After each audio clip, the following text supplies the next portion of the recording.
chung pathe singalai chulong go amol becha tulpi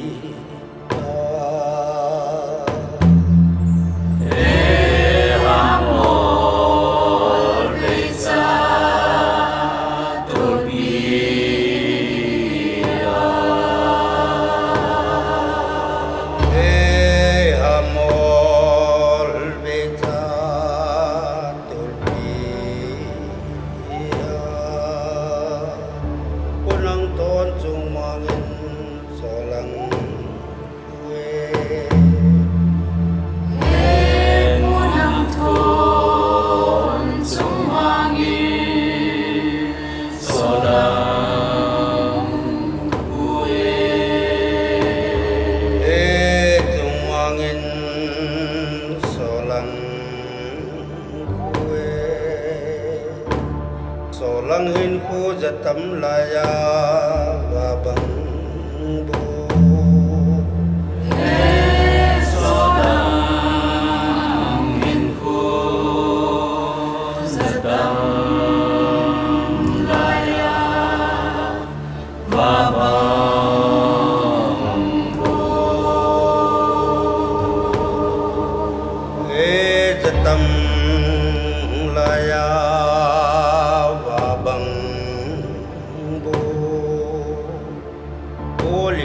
som nilang ayin no bolin kum som nilang ayin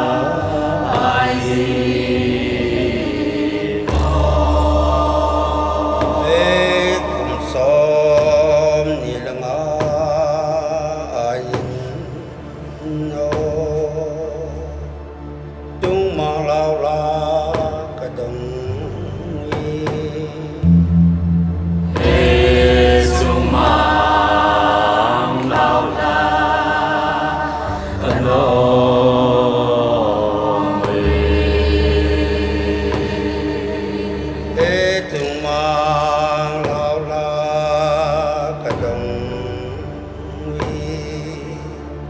chung pathe singalai chulong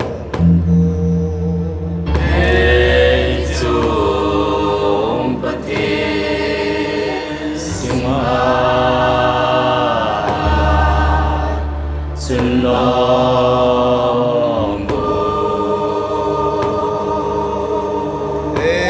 chung mangin solang solang in khu jatam laya babang bu solang in khu jatam laya babang bu jatam laya